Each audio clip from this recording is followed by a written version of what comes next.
Protesters took to the streets demanding police officers be held accountable for recent use of force incidents. KPX5's tells us that today's action comes on the heels of a newly released independent report highlighting issues within the department.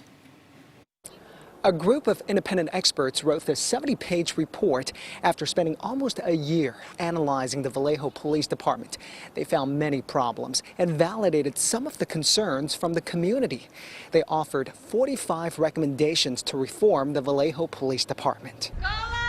Demonstrators say change can't come soon enough for the Vallejo police force. They're just going around here just shooting these young boys up, and I believe that they're too gun happy. The common complaint by these protesters? Vallejo police unfairly target people of color and often use excessive force. They pointed to the killing of Sean Monterosa by an officer who was responding to looting at a Walgreens on June 2nd. You catch them, you handcuff them, and you take them in. You don't shoot them down. You don't put a gun up at them. While the shooting is under investigation, Vallejo city leaders released this video and the independent report. The report says the officers use force regularly and sometimes without considering if it's the best response to the situation. The report also says some officers received low-level suspensions for significant violations. The new chief, Shawnee Williams, says he's already implemented some of the recommendations. We now have a well-defined de-escalation policy for our department. And we now have a stronger, more robust body-worn camera policy that requires us to activate the body-worn camera.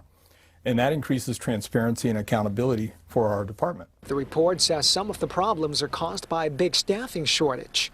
The independent experts say Vallejo cops are overworked and underpaid. They say the department is male-dominant. Female officers account for less than 10% of the force.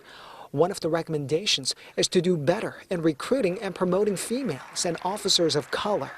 They say the department needs to change its culture by shifting to a mindset that revolves less around aggressive enforcement and more around problem solving and engagement. It's a gift, and it's something that's going to help us to get to where we want to be. Some protesters have been calling to defund the police, but this independent report says if you want to fix the Vallejo Police Department, then the city needs to spend more money, not less, to make those changes and reform the police department. In Vallejo, I'm Dalen, KPIX 5.